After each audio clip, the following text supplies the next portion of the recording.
Happy Independence Day, USA.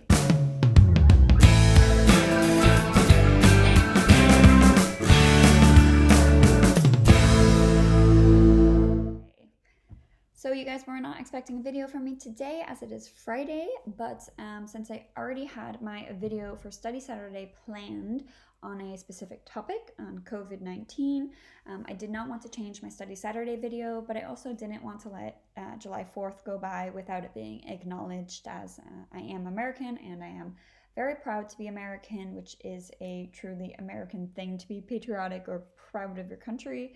Something I learned by living in Germany and the Netherlands, that it is a bit of a strange concept, one that nonetheless I am guilty of.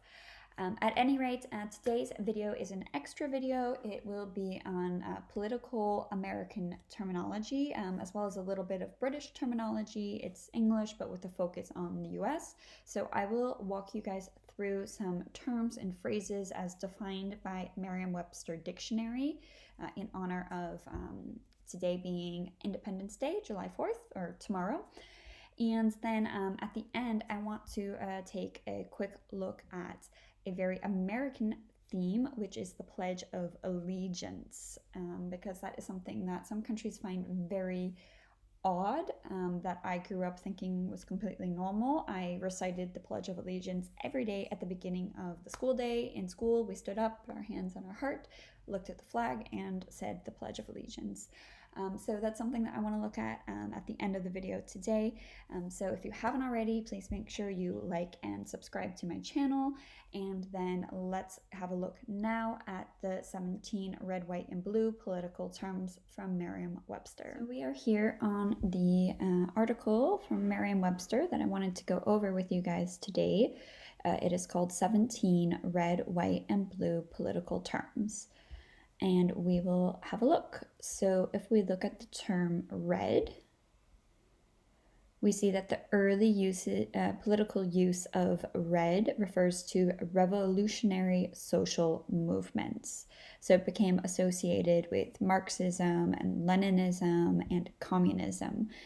A book that I recommend you read is The Communist Manifesto. Very interesting. Another use is when it indicates support of the Republican Party and their policies. So often you will see red representing conservatives or Republicans and blue representing liberals or Democrats. And when I say liberals, I mean the Democratic Party and not classical liberalism, which is a different ideology.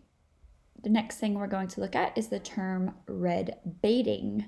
So baiting here, B-A-I-T-I-N-G, refers to some less than nice practices, such as when you go fishing, you have your fishing hook and you put a worm or some kind of food that the fish may want to eat. You put it on the hook and then you throw it into the water, and then that's how you get the fish to bite, and then that's how you reel it in and you catch the fish, which ultimately leads to its death. So that's not a good thing for the fish, unless you throw it back in, of course. But even if you return it to the water, it's just not a pleasant situation for the fish either way. Baiting is also used to refer to criticism, derision, or to insult a person and make them angry. And in the early 20th century, it was the practice of harassing or persecuting a person who is known as a communist or a commie, a not so nice term to refer to somebody who is communist. And also somebody who is sympathetic toward communism. Then if you are persecuting them or harassing them, that is known as red baiting. Red book, this was a term that was new to me, in all honesty. So I'm just going to read out what it says then. Red book generally refers to an official British register, often of political, economic, or legal affairs, that is bound in red. So that's the color of the binding on the book. It is also the title of a book containing information on members of the British court, nobility, or government, and other people of social prominence. This red book was essentially a directory of who is who in Great Britain, and it faded out in the toward the end of the 20th century. So that was an interesting political term that I didn't know before I came across this article. Red tape. So political red tape is something you may hear in the news. It's a very common phrase. It's been around for centuries.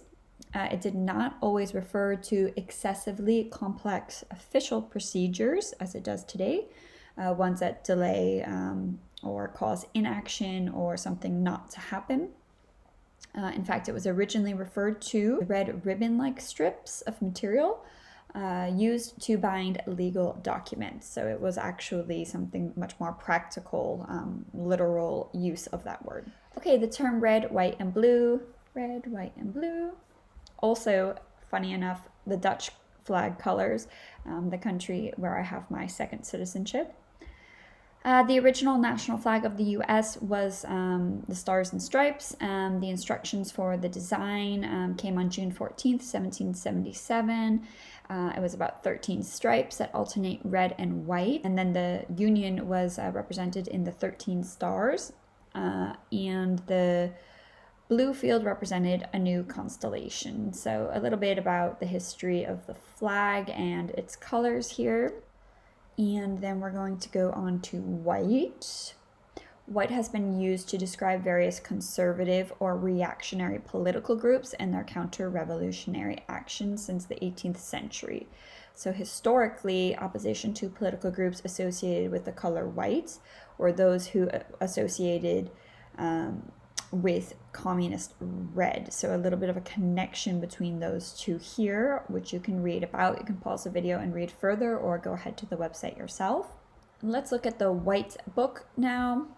The White Book is the name of an official report of government affairs that is distinguished by being bound in white. Official white books have been written since the 15th century. So it's used in specific circumstances by the government. White bread, interestingly enough, it identifies values or attitudes associated with members of the white middle class. In general, people or things conventional, uninteresting, or bland. White collar, this is something that's actually very common in the US. This term is not unfamiliar for most native US English speakers. White collar is an adjective for the salaried individuals who perform non-manual tasks at a desk or who often, or at least used to, wear shirts that have a white collar to the office.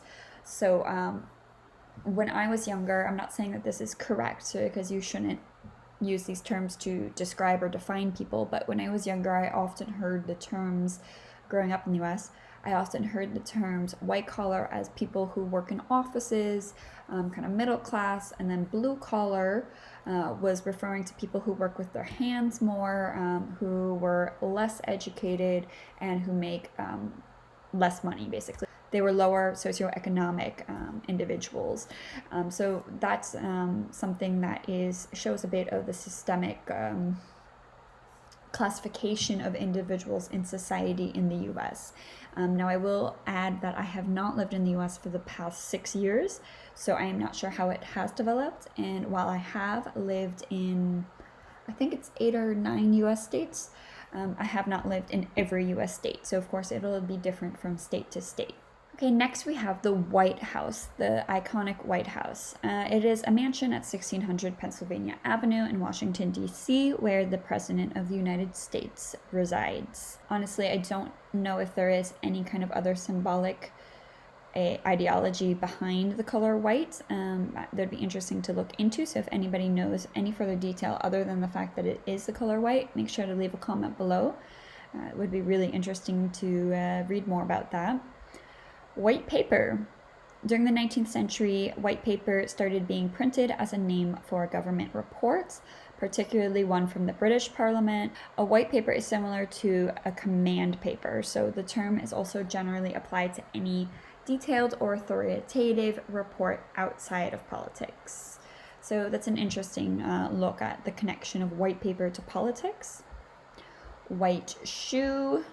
That's a poor choice of a picture in my opinion because it is a white and black shoe and it looks more European to me, this picture that they have selected, than an American city, so I'm not sure whether that's the best picture for this, but at any rate, a white shoe is a person described who is supposed to be of upper crust or of the privileged, moneyed upper class. So we had the blue collar, the white collar, and then white shoe. Another characteristic would be when you have graduated from an Ivy League university or college like Yale or Princeton or Harvard, then you can be considered a white shoe, because that was fashionable amongst the alumni of these Ivy League institutions for quite some time. So it's basically another term for prestigious, reputable. Often lawyers or other high upper class businessmen would make use of this attire, and that's where this phrase came from.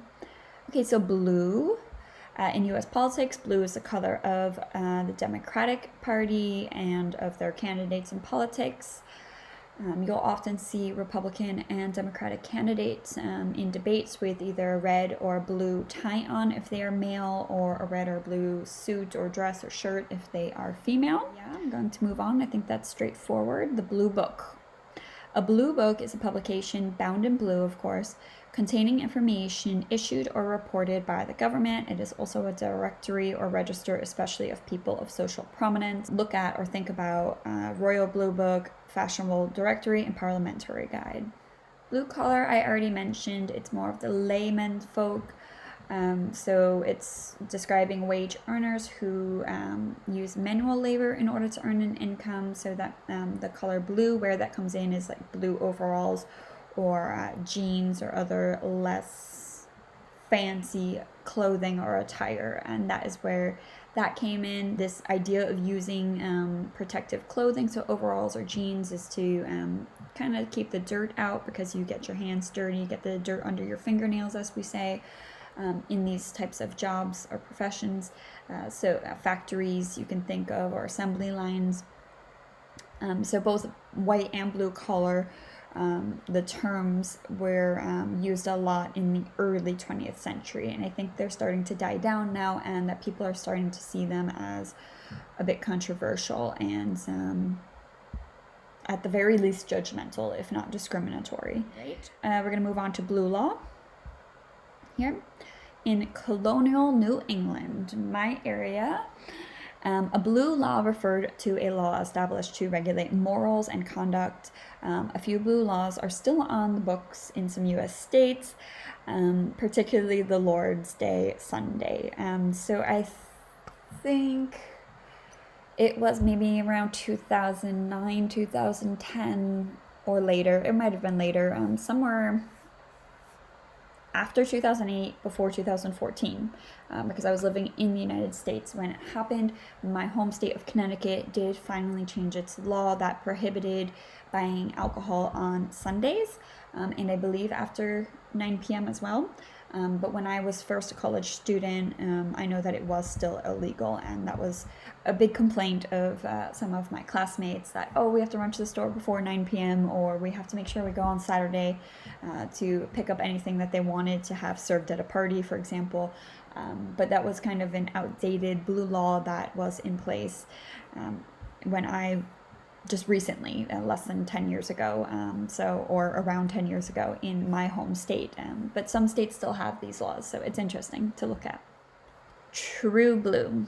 It is impossible to say exactly why and when this color blue became a symbol of the ideas of constancy and faithfulness, but the word blue has represented those qualities since around the 17th century, and then this term true blue has been used to describe somebody with unswerving loyalty, simply being genuine and authentic.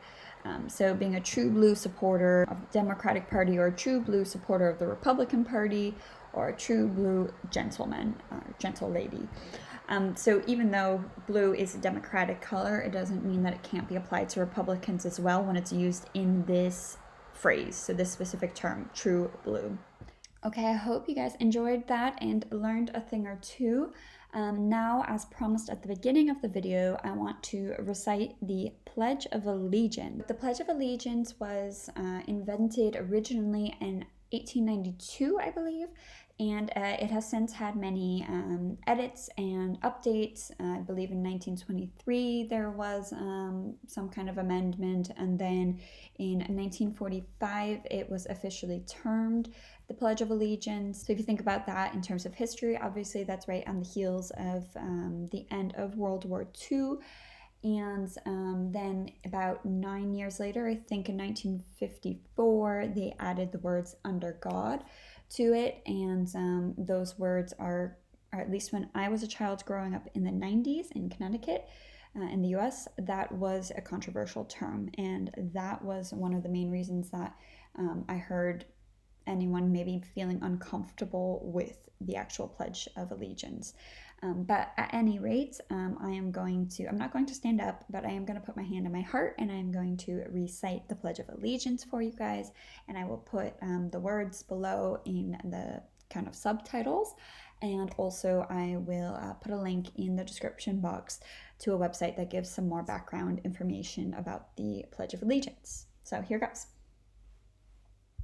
I pledge allegiance to the flag of the United States of America and to the republic for which it stands, one nation, under God, indivisible, with liberty and justice for all.